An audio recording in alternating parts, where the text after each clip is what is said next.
Hi friends, இந்த வாரம் நாங்கள் வீக்கெண்ட் பார்ட்டி பார்பிக் சிக்கன் போட்டோம். அதுக்காக ஃபஸ்ட்டு நாங்கள் சிக்கன் வாங்கிட்டு வந்துட்டோம். இது ரொம்ப நாளாக பிளான் பண்ணிகிட்டே இருந்தது. இன்றைக்கி தான் நாங்கள் செஞ்சோம். அதனால் ஃபஸ்ட்டு சிக்கன் எல்லாம் கழுவி அதில் வந்து நம்ம சக்தி மசாலா பிராண்டோட மீன் வறுவல் பொடி, சிக்கன் பொடி, மட்டன் பொடி, கார்ன்ஃப்ளவர் மாவு, அப்புறம் வந்து எக்கு. நாங்கள் வந்து 4 kg சிக்கன் எடுத்தோம். ஸோ அதனால் 3 எக்கு வந்து நல்லா உடச்சி விட்டுட்டு அதுக்கப்புறம் கொஞ்சோண்டு இஞ்சி பூண்டு பேஸ்ட்டு எல்லாத்தையும் போட்டு நல்லா கலக்கியாச்சு. கலக்கி இது ஒரு 3 hours 4 hours ஊறுனா இன்னும் ரொம்ப நல்லாயிருக்கும். இருந்தாலும் இது அப்போவே பண்ணோம், அதனால் சூப்பராக இருந்துச்சு. இஞ்சி பூண்டு பேஸ்ட் போட்டாச்சா. அதுக்கப்புறம் ஒரு லெமன் வந்து நல்லா ஸ்க்யூஸ் பண்ணி விட்டணும். அந்த சீடு எடுத்துகிட்டு அந்த லிக்விட் மட்டும் உள்ளறங்குற மாதிரி இருந்தது. அதுக்கப்புறம் தேவையான அளவுக்கு உப்பு போட்டுக்கணும். உப்பு போட்டு கையிலே நல்லா பிசைஞ்சிடணும். அப்போ தான் வந்து ஸ்பூன் நம்ம கரண்டி வந்து கரெக்டாக வரல, அதனால தான் நாங்கள் கையாலே நல்லா பிசைஞ்சாச்சு. செம்ம டேஸ்டியாக இருந்துச்சு. லாஸ்ட்டில் வந்து கொஞ்சோண்டு கர்ட் சேர்த்துக்கணும். இப்போ நல்லா ஏன்னா அப்போ நம்ம தண்ணி அதிலே கொஞ்சம் இருக்கிறதுனால இந்த மசாலா ஐட்டம்ஸ் எல்லாம் சேரும்போது எக்ஸ்ட்ரா தேவைப்பட்டதுனால இன்னொரு எக்ஸ்ட்ரா ஒரு முட்டை வந்து ஊற்றி நல்லா பிசைஞ்சாச்சு. அதுக்கிடையில் சுட்டீஸோட ஒரு மீட்டிங்கை போட்டு அவங்க கூட வந்து விளையாண்டுட்டு ஜாலியாக இருந்தோம். அப்புறம் வந்து என் பொண்ணும் அஞ்சுக்குட்டாவும் இந்த கிருஷு குட்டி நியூ மெம்பர் அவங்களும் வந்திருக்காங்க. எக்ஸ்ட்ரா கொஞ்சம் ரிமைனிங் மசாலா அதெல்லாம் இருந்துச்சு.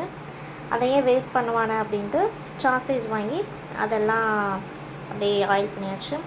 அதுக்கிடையில் நம்ம அடுப்பு போட்டு கறி போட்டால் தான் அது வந்து இந்த சீக்கிரம் வேகும் அப்படிங்கிறதுக்காண்டி சீக்கிரம் அடி போட்டு அதை நாங்கள் உட்காந்து விசிறிட்டு இருந்தோம்.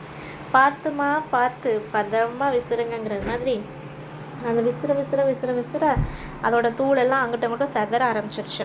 ஓகே, எடுக்கிற வீடியோ மேலேயும் செதறிடுச்சு அப்படின்ட்டு நல்லா செதறி நம்ம பண்ண அந்த பீஸை வந்து மேலே வந்து அது மேலே ஒவ்வொரு பீஸாக வச்சோம். கொஞ்சம் நேரத்தில் அது நல்லா வந்து ஹீட் ஆயிடுச்சு.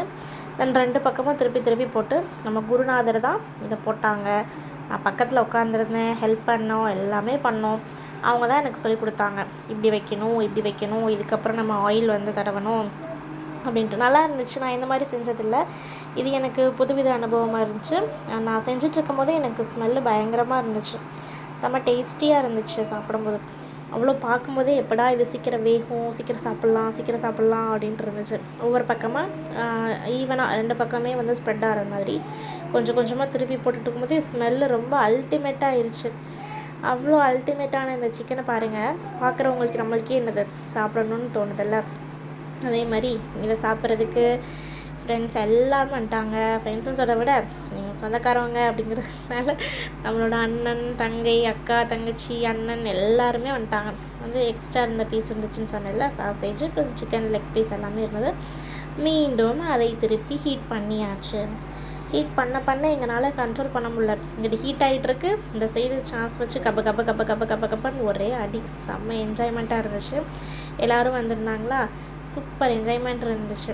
இந்த அபுதாபியில் உள்ளவங்களுக்கு வந்து ஃப்ரெண்ட்ஸ் அண்ட் ஃபேமிலியாக சேர்ந்தால் தான் அது நம்மளுக்கு ஒரு சந்தோஷம் இல்லையா? அதே மாதிரி இது ரொம்ப சந்தோஷமாக இருந்துச்சு.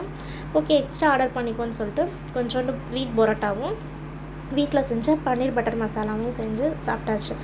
இந்த பார்ட்டி வந்து எங்களுக்கு ரொம்ப சூப்பராக இருந்துச்சு. வீக்கெண்ட் பார்ட்டினாவே இந்த மாதிரி பார்ட்டி தான். அதோட பார்ட்டி முடிச்சுட்டு சாயா குடிக்காமல் போனால் எப்படி? அதனால் எல்லாருக்கும் சாயா வீட்டிலே போட்டு சுட்ட இஞ்சிலாம் போட்டு சாயா போட்டு கொடுத்தாங்க. சேச்சி போட்டு கொடுத்துட்டு சாப்பிட்டு முடிச்சுட்டு வீக்கெண்ட் ஸ்மூத்தாக செம்மையாக ஜாலியாக போச்சு.